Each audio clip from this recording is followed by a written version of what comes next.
sampun kaleksanan adicara ngaturaken tokoh wayang pramila samangke adicara pagelaran ringgit wasucal selalu natas ing dalem menika samangke enggal gawitan. Nggih ugi saderengipun adicara menika kula pungkasi kebareng kula aturaken menggah vendor utawi sponsorship ingkang biyantu saged lumantining adicara wonten ing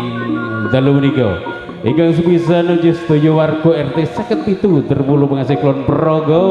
ugi panjenenganipun sponsor Mbah Ngadi matur nuwun ugi Ibu Saginem awit sponsoripun matur nuwun saking PT Aroma Tobacco Internasional Kudus Jawa Tengah Kulon Jawa Tengah Indonesia kanthi produk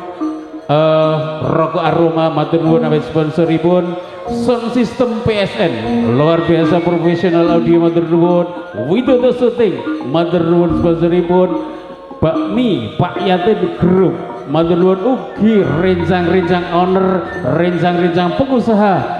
Bakmi Kulon Progo Bakmi pengasih matur nuwun panjang kuyungipun ugi sedaya Bapak Ibu ingkang sampun biyantu awit saged luwatining adicara dalu menika sedaya ngaturaken agunging pamatur nuwun. Dan Bapak Ibu pastri tresna budaya ingkang kula hormati ngajik adicara ingkang salajengipun nuju panutup. Semoga adicara dalu menika kita bisa kasih sesarengan kanthi wawasan kamdala sesarengan kula dherekaken alhamdulillahirabbil alamin. Sinaosa adicara panutup ananging adicara menika dereng purna nggih purnane wonten ing enjang-enjang. Kula ingkang dherekaken lumantining adicara wonten ing dalu menika kathah bab ingkang boten peranani nyadong tetuko nyuwun lumuntiring sih samudra pangasami. Ing wasana kasekecakna lenggah lan sugeng hamirsani bebering serius Wahyu Eko Jati ingkang dipun bebet dening Ki Hadi Widianto kali dengan Temon Kulon Progo. Sumangga assalamualaikum warahmatullahi wabarakatuh.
langan karena gelar pandamuncar lir sorote ngempunang suremtan bae adang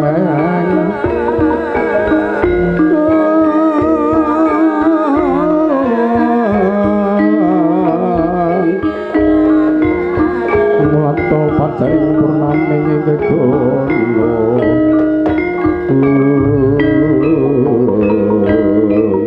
ulat sang nur hidup romo diwaning sun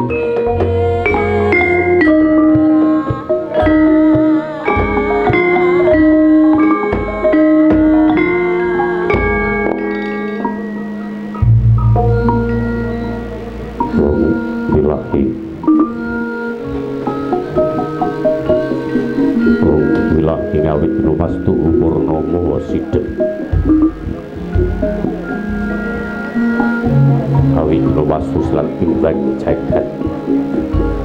karo srantodo kawisane bisara-sara selawu langen wilopo estu masih estantun lampahi budo jinantur tutur katulo tetilot tulak behlap yen pradya winurusita ngupama pramene skara karya diyati ing jaman purwa pinarti tameng lelata mangkya tekap wasanan kita tanggul ing pralambang matumpa tuwa marmani manggung panggeng panggung sang Murwekata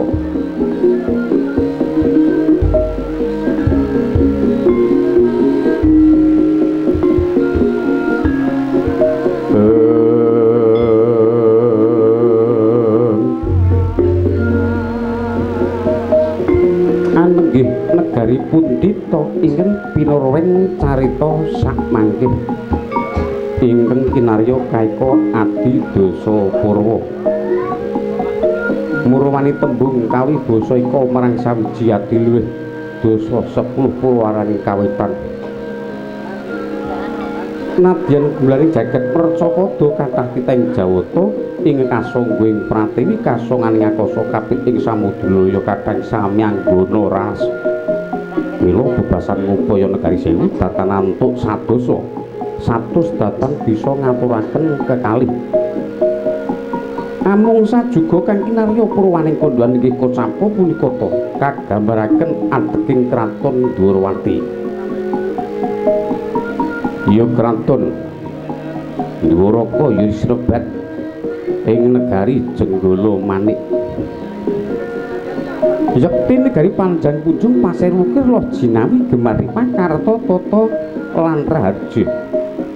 basa Panjang marang untuk ucapane punjung luhur kawi bawani pasir samudra wukir gunung kacih tata tengganing Praja Ndrawati saking ngenteraken arga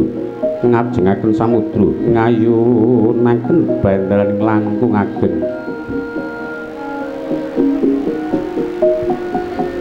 basa Loh Jinawi Loh Tulus bareng sarwa tinandur dadi Jinawi kurakan sarwa tumbas payuwang sarwa sinati mapan siti ketumpangan warih menapa ingkang den tancepaken dadi taneman ing katon ijo royo-royo tu angrembuka wawanira pahanane murah buga miwah wastra nalika semana ana mbok rondo dadapan ing gesangira nandhang kekirangan nanging dupi ndepel tepis ing praja dadi lan mulyanira suprandene para kawula masih demen ngati endang sesawangan apa to pratandani kanang kiring bali wisma tinaneman tetuan kang kinarya dijampi murih kasanasi jiwa lan raga tetuan pinagri pinacak suci awik ing pakirtianira pinaringan pepetetan segilimo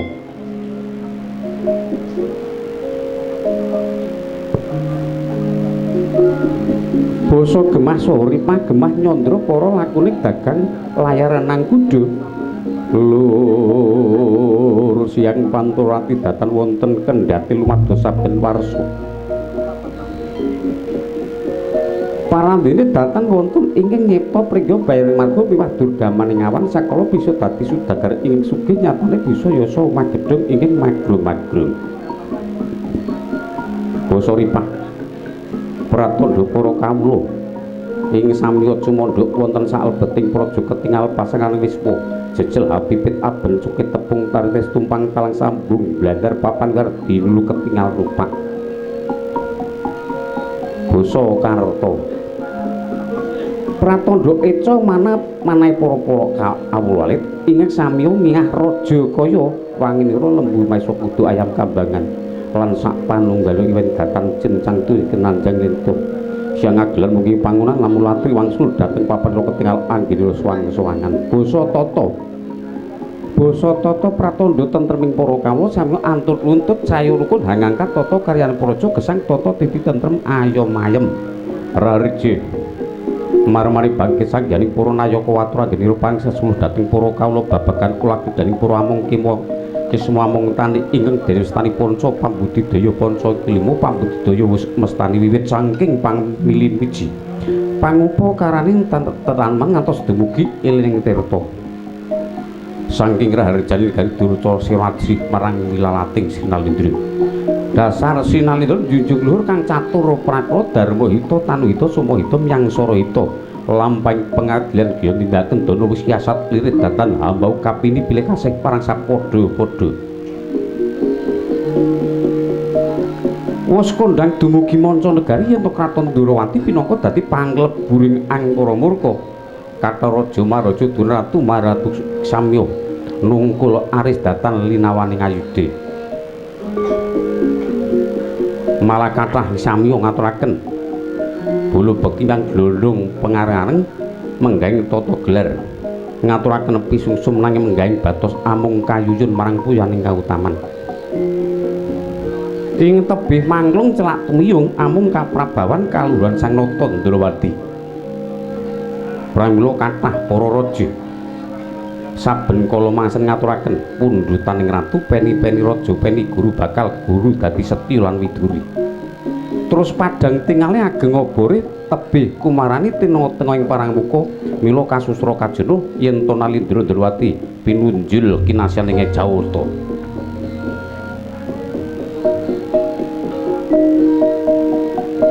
nanging sapunika Sri Nalindra lagya kemengan Badra Hirwana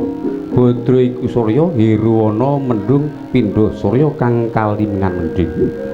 rem-reming dewa katawengan binawur Sang Hyang Wisesa kawekas kasepadaning cipta wit labeting bangsa titah sika tandha pamayang Jawata dukuni tambuh pring pangcang Bathara sulimut kabiyataning wujud dadya muhung limumbak pring purbaning Sang Hyang Antaya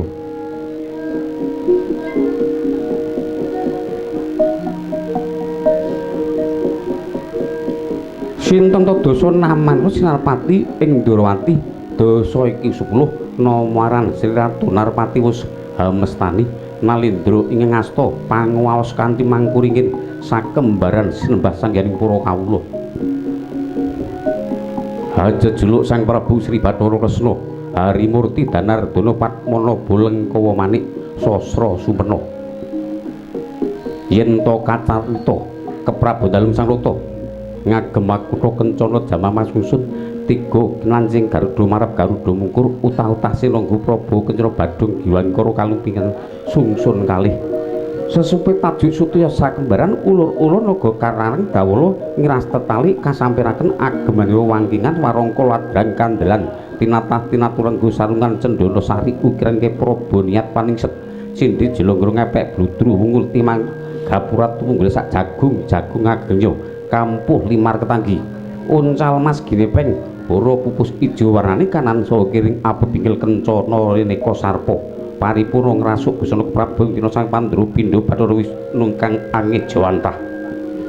palenggan dalem Sang Nata lineman kasur babut perang wedhahi Gandawida jebat kasturi miyang kang wangi-wangi ampilan dalem Sang Nata banyak dalang sawunggaling Hardawalika kate Mas Bebek Mas Dewi Panggo kang sarwa-retna datan kantun abdi pala wijan ingkang tansah amibuhi asring paswanan pocapo ing sowan ing pagelaran anu nggih ing paring sowan ngabiyantara nata lenggah wonten sak pengkiran sanata punika putra Adipati Anom satria parang Garuda kekasih Raden Samba Wisnubrata ingkang natkala mapakaken rawuh ira kang wanata Mandura ingkang hajejuluk Sang Prabu Baladewa Balarama Curiganata Resiwaning Pita ingos kepareng lenggah jajar marang esinipun yen to Kacandra dangah pindha dumuga sinangling Kocapa ingkang wonten pasuwanan lenggah wonten sak pengkerira Nata Mandura anegih Satria Garbaruji Sentana Ndrawati kekasih Raden Setyaki Bima Kunting Singamlan Jaya Tambak Yuda ya Raden Wresniwira. Raden Setyaki mengkeraken rangka dalem Ndrawati ingkang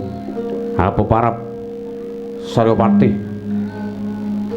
Udawa kasambetan para hasta nayakaning praja mantri bupati Riyawadana Lurah Bekel jajar Magangan tuwin para wadya bala ing sami gantung sibu yen to Kacandra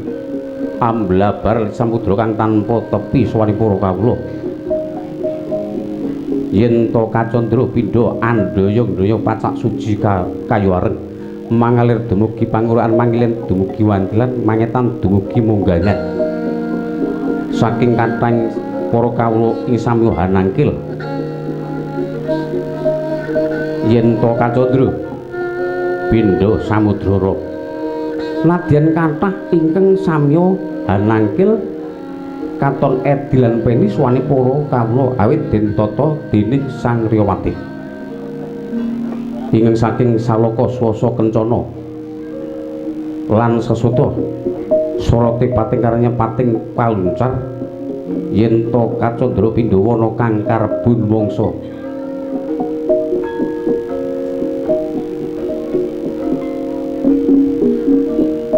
rep tidak menawanem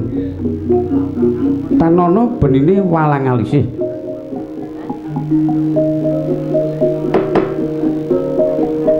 rononan datane bah sami rono datan lumampah ingkang kamiyarsa amung swaraning para pradoga gemblak gening kriya kemasan jelagrong tukang kayu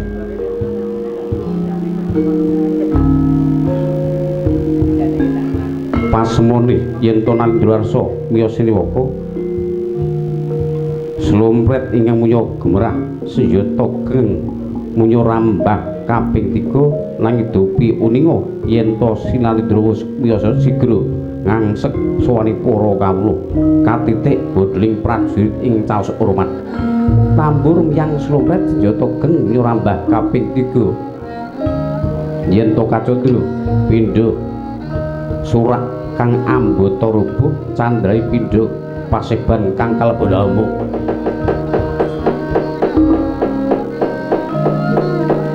yen ngono kanca saksek maju troro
ing nata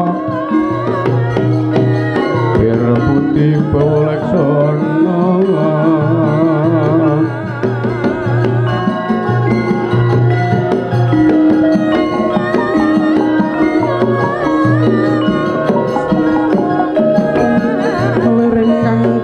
putih mangkono netepi sabening nata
Sritinon ing pasewakan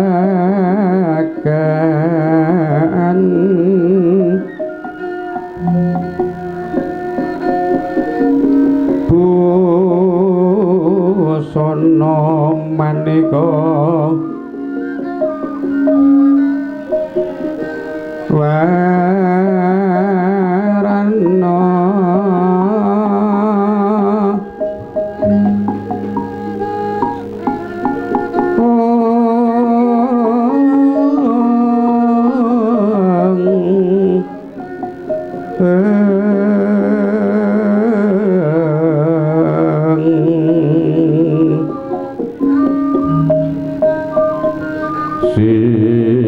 Sibak puspiteng Udyana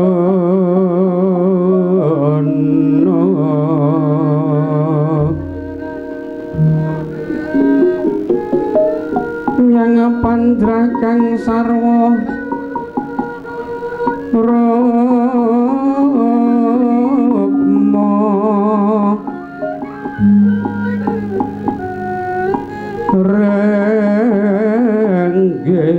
renggeng manik Narawata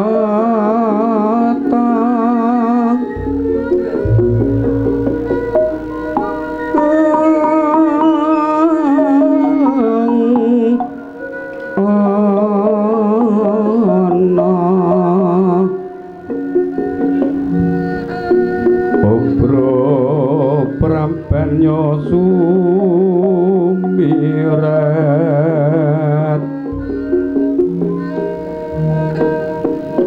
kenyaring tejo liweran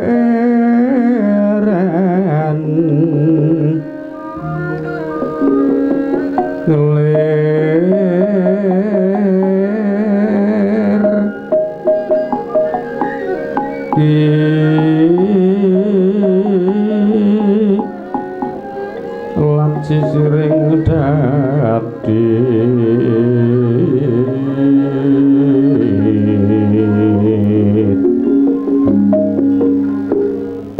wimbuh kegondambre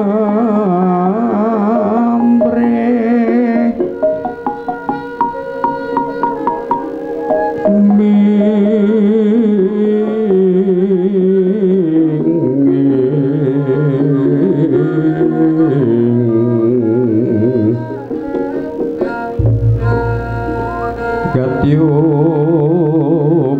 maruta Gatyuping maruta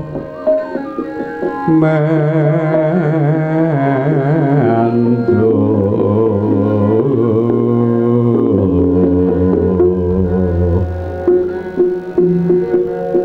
separan mangambar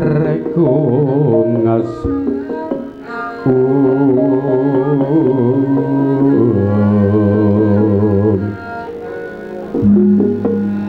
alun toto lenggah ira Sri Naranata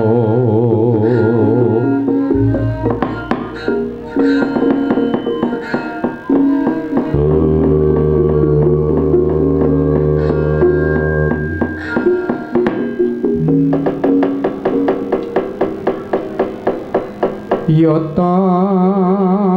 risedeng kang siniwaka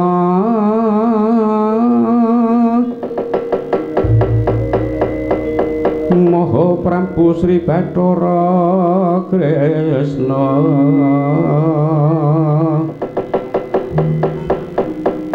prastis tengah dampar kencana asringganing busana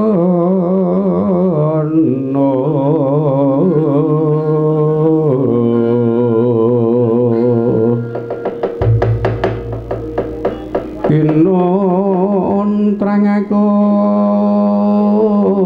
trang Mas Retna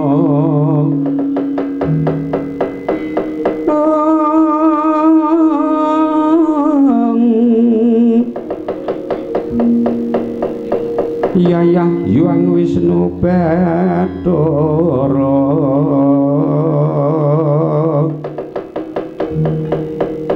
siniwa ing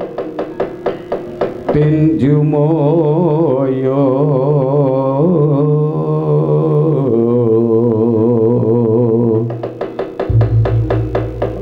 Nalendra rum ngandika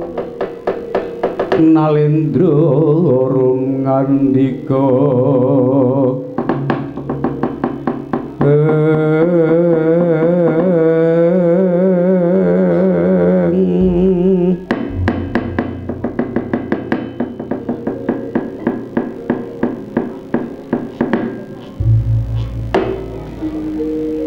miwang sukmana ingkang mihung bawana langgeng Sriwidatan Nawuran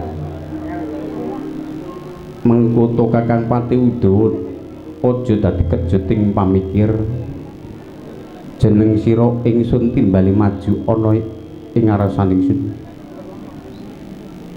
Kakang Pati Udawa nun kawanting dawuh timbalan dalem Gusti Nata Agung rumtah dumateng nyabdi kematian sakderengipun Gusti Nata Agung boten dampar kencana miji dhateng pisuwanipun ing abdi bilih wonten jawi sanget kuwata sing manah yen to kula ngibarataken pindha kambengan salombu tinandur wonten ngalun-alun ten samirana kumejut komitir acara awara malas ningali tatit boten sumerep sangkan ing gelap raos sing manah kula kadusiran tirta wayu sredu nanging kosok wangsulipun Wahyu Tirta Swindu sak sampunipun Gusti Nata Agung nedampar kencana miji dumateng ing abdi nun kecaisang menika nuwun kepareng kula ngaturaken sembah pakabekti mugi kunjuk wonten sing andhap pepadha mawantu-wantu kula nuli marmane jeneng sira aduh ingsun cerake cerak ingsun wapetake kadiparan pawatani para kawula kakang dewa mbok menawa ana kawula kang kumawani bladak wilang sifat wilang kampuh jingga mindandatan porantu marata gagi matura kanthi prasaja aja sangga rugi upamata ana ingsun pribadi kang bakal murba wasisa kakang Udawa nyuwun jimat songso agung para kawula duh sinuwun sesembanipun tiyang saknegari engetipun ing abdi minggahipun para narapraja medhaipun para kawula kados boten wonten sampun nglirwakaken dawuh sedaya ketingal saiyek saeka kabdi nyadung dawuh putuka Kanjeng Dewaji malah kathah sampun ngaturaken dedak perang Sitisewu yang glondhong pengareng-areng syukur bejo sewu meratandani Kakang Pati Udawa kena kinarya ngembat watang aputung ngejung gumbala ruwet bukti nyatane tentreming para kawula ora ana rengkaning praja murata pakaryan sing kaya iku tindakna sak lawas-lawase awuyo nganti pegating panuwun lan jeneng sira iku pantes yen to pinangka dadi tetuangganing para kawula bukti nyatane pinter ngatur para kawula matur sembah nuwun awit saking kekucat dalem Kanjeng Dewaji prayogakna jeneng sira ngadhem sampun boten kirang prayogi kula nuli Kanjeng Dewaji mengkono Kakang Udawa senadyan kadang ingsun Yayi Dimas Warsniwira kadiparan plastianira ngembani ingsun jumeneng nata ana ing Kraton Ndarawanti nuwun kanthi raos Gurawa lan sak sampunipun nampi sabdanipun Koko Prabu ingkang rayi tansah prasetya ngembani Koko Prabu mbok bilih wonten keraman andhatengi kula aturi ndhawuhi dhumateng rayi ingkang rayi ing badhe nrenggalangi boten badhe mundur secengkang bebasan remuk dados lebu kula aturi nyawuraken putung dados kalih kula aturi bandhemaken bebasan Koko Prabu badhe ngrangsang tebih ngepok inggil ing rayi tansah prasetya sumadung dawuh wonten ngarsanipun Koko Prabu bagus kejawi sang menika kula ngaturaken sembah pangabekti mugi kunjuk wonten sangandhap padha Koko Prabu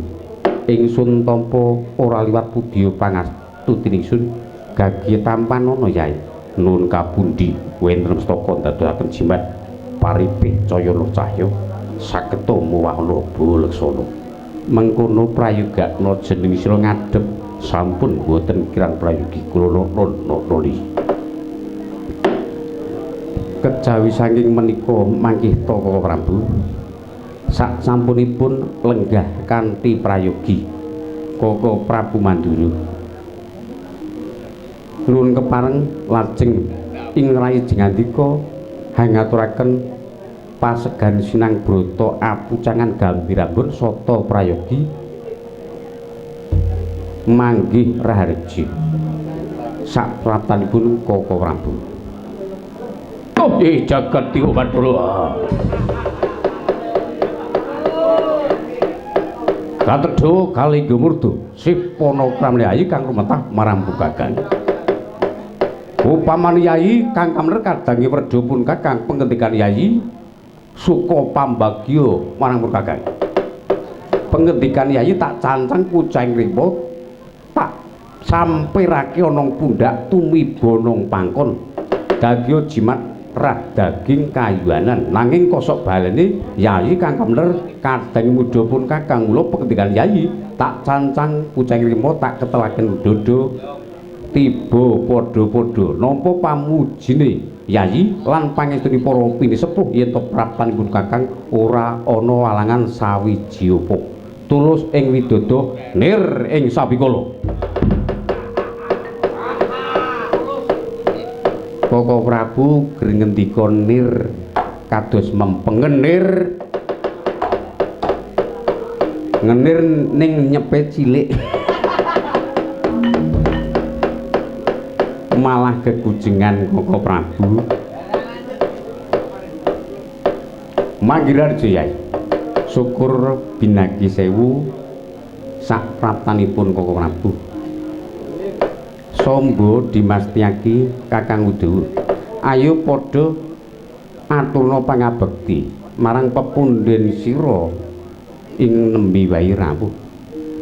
menapa keparingi putra Jengandika munggel pengendikan sawetawis Kanjeng Rama ya tak keparengake Sangga Wisnu Brata Kanjeng Prabu nuwun keparingi putra Samba hangaturaken sembah pangabekti mugi kunjuk Koko Prabu ya Samba tak tampa pudya pangastanipun wa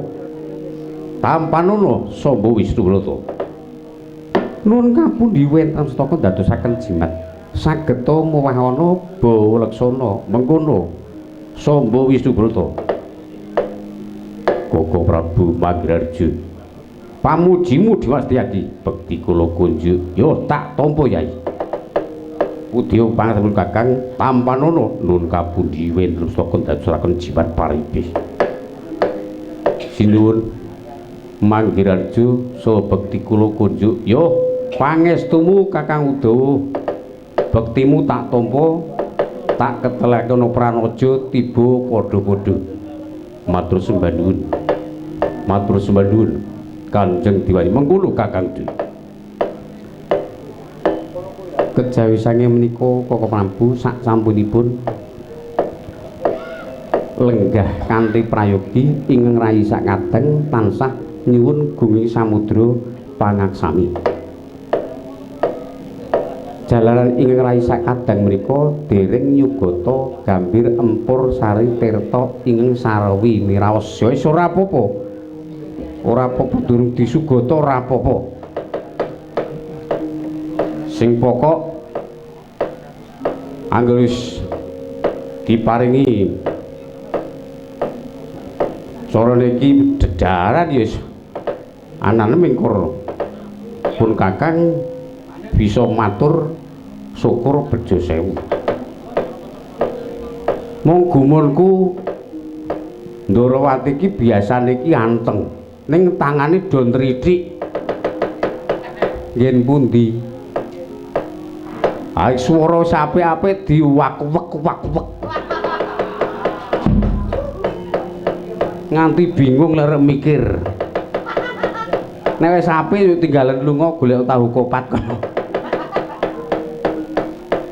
malah kegujengan Koko Prabu wis ora dadi apa Yayi senajan Yayi dereng yugata gambir empur sartirta kang sarwa mirasa mekaten Koko Prabu lah sak sampun mekaten ingkang rayi Jengandika menika badhe nyuwun priksa sak praptanipun Koko Prabu Anjanur Gunung awit ing rayi sakadang menika namung utusan gandhek sakembaran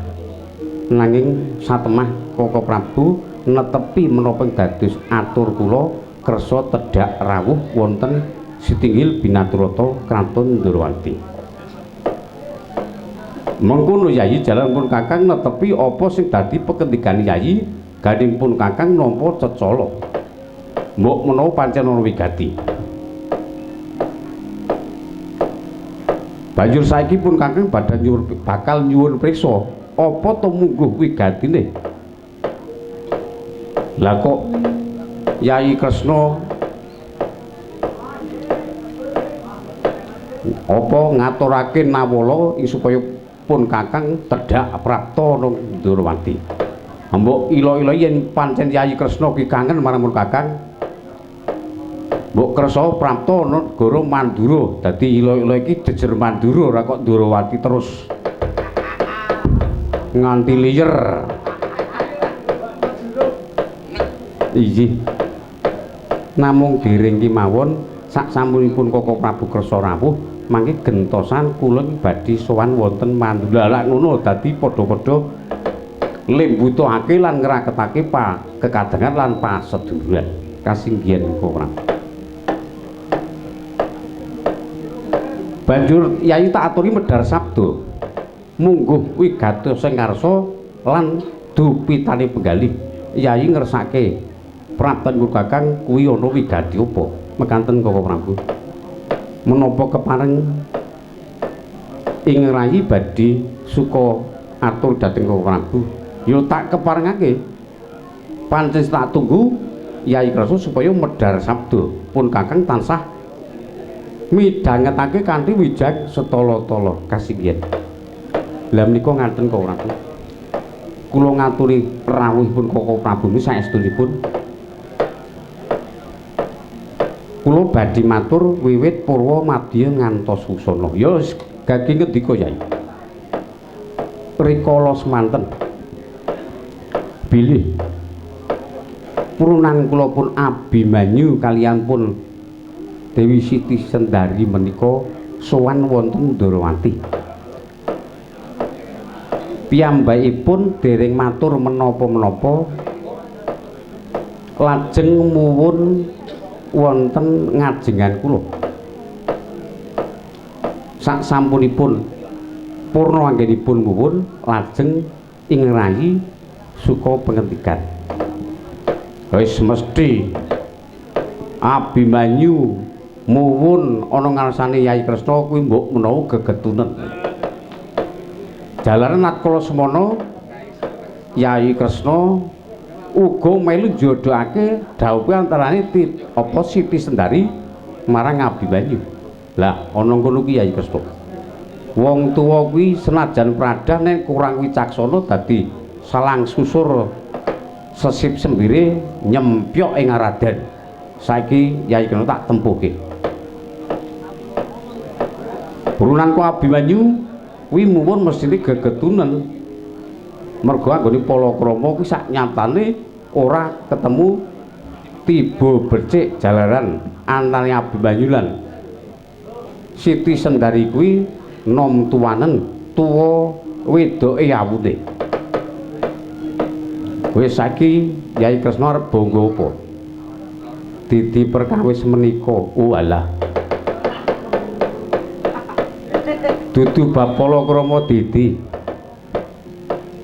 Mbok Koko Prabu kula aturi lem sawetawis. Ampun sok pinter ngaten lho. Oh ya wis aku tak meneng sike. Ya saiki tutupno anggonmu crita tak rungokke ndarak ngaten. Saderengipun kula menika dereng paripurna anggenipun matur mbok ingga mendel. Ya wis tak meneng wis. Anggitku ndak ora gayeng nak bolode ora ngerol.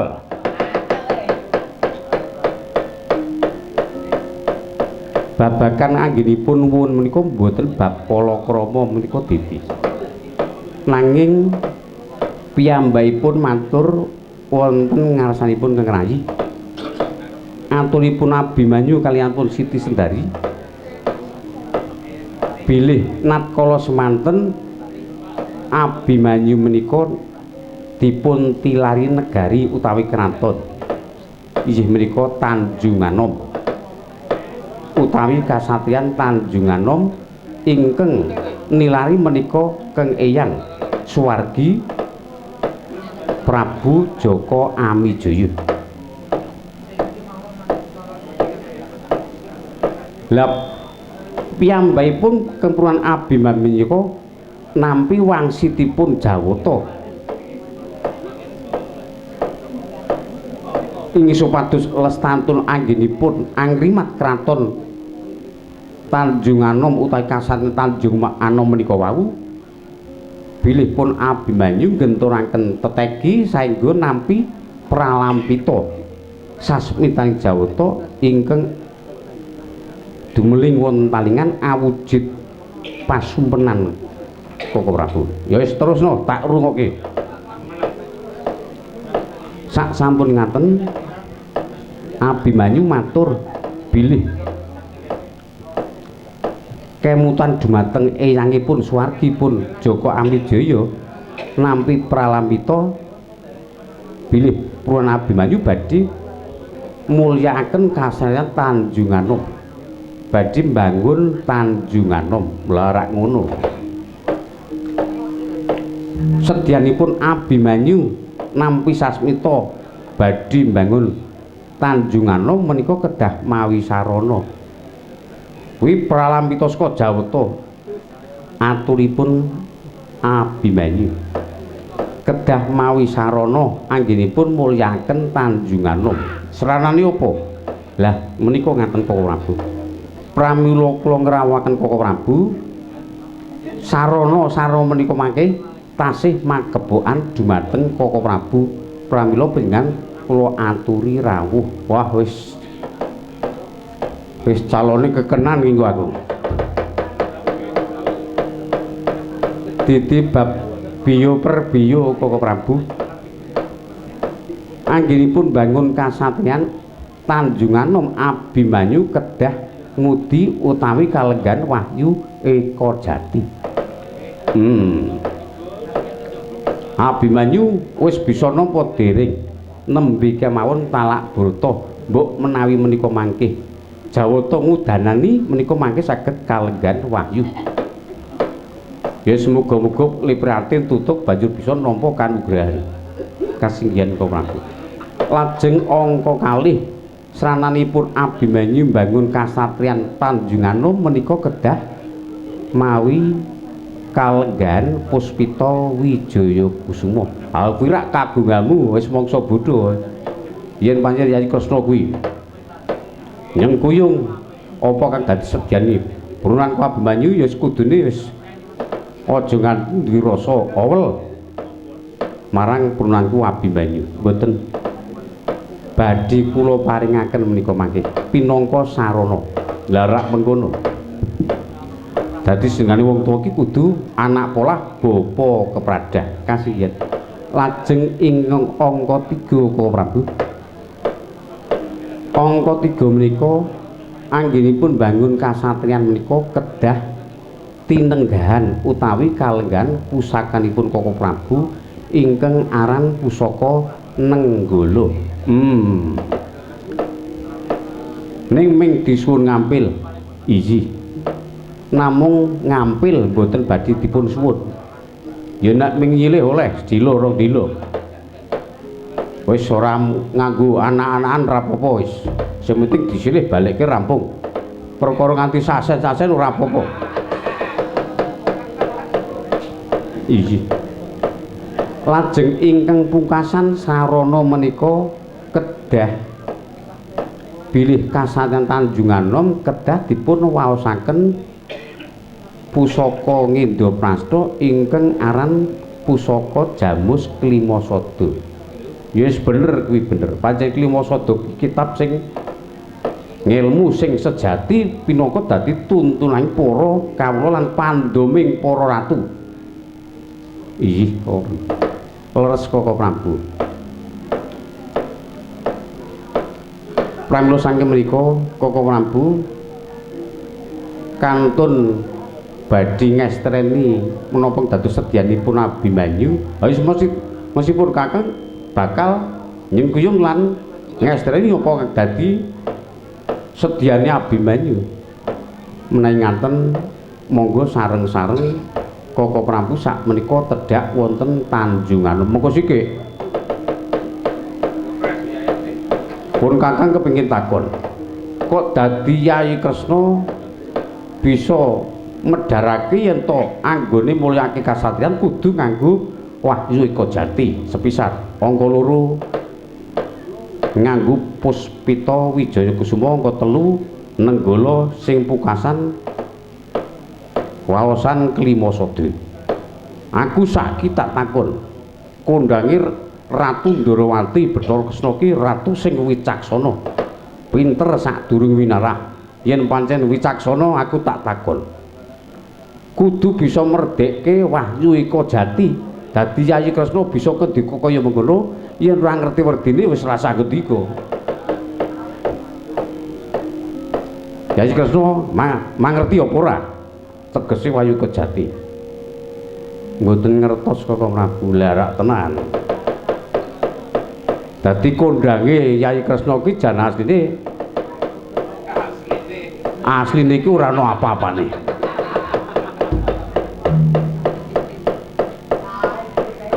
Wis pokoke Yayi Kresna kanan mikur jan-jan iki ya mikur. Ming mergo jeneng iki nganggo adi. Jane ora ana apa-apane. Saiki ngene, gandeng Yayi Kresna ora ngerti werdine Wahyu Eka Jati malah pun kakang sing bakal medharake malah kasinggihan kula mah badhe ngangsu kawruh dhateng Koko Prabu. Ha wis dirungokke saiki gentenan. Wis padha-padha ratu kok. Anggep unjuk Baladewa ki ratu ditonton karo ratu minder ngono kok ora iso. Tetep teges. Nganggepe. Wahyu Eka Jati. Wahyu iku kanugrahan, Eka kuwi siji. Sejati kuwi kasunyatan.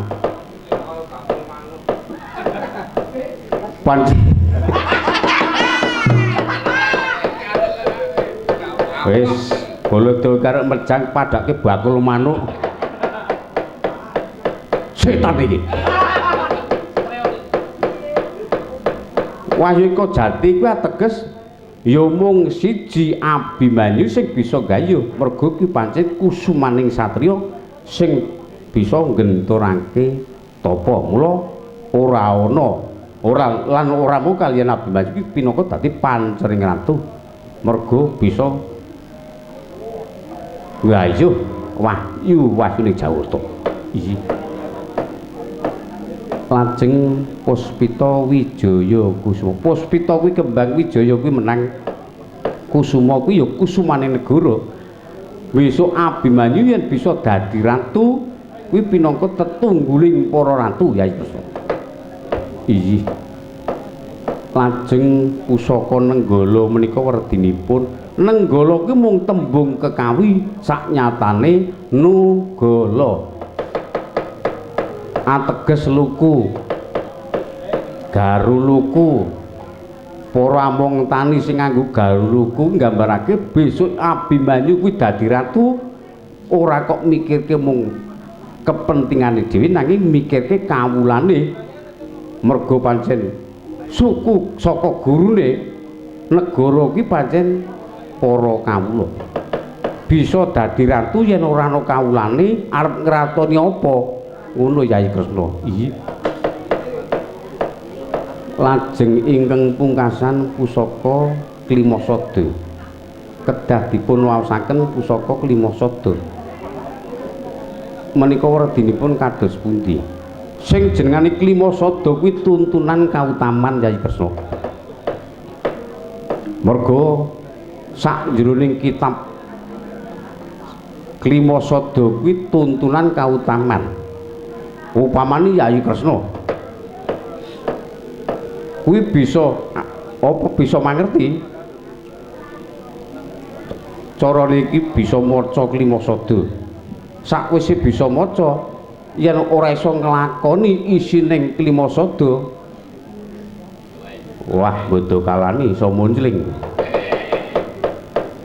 mergo pusaka Klimasada ki beda karo nek maca novel komik beda kuwi buku tuntunan ora kok buku biyeh-biyeh. Inggih Koko Prabu. Lajeng sakmenika gandeng kula sampun pana awit saking wejanganipun Koko Prabu. Kadipanen sakmenika lajeng tedhak wonten Tanjung Anom menapa kados pundi? Ya saiki ngene. Apa iki kadang-kadangku Pandhawa priksa yen Abimanyu bakal bangun Tanjung Anom sampun malah Pandhawa sakmenika estunipun angantu-antu angajeng-ajeng rawuh Paduka Koko Prabu sesarengan dhateng ingkang rayi. Wis saiki ngene. Coba titi priksa siki ana kaca paesan. Sedyane Abimanyu ki sekirane bakal ana sambikala apa sekirane bakal bisa kasembadan sing kanthi tumuli. Coba Yayi, gandeng Yayi Kresna darbi pusaka kaca paesan. yen mekaten badhe kula titi priksa Koko Prabis prayoga Yayi Kersa.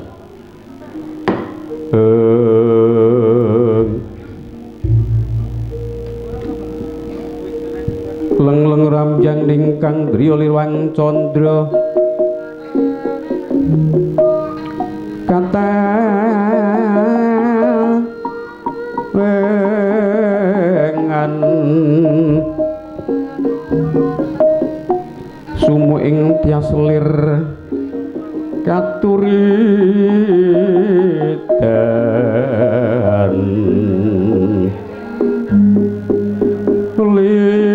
limut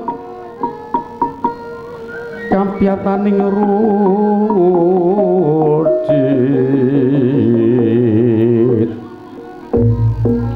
rem-rem driya manawung keku wunging yang wisisa lung kadung malengkung katiuping samirana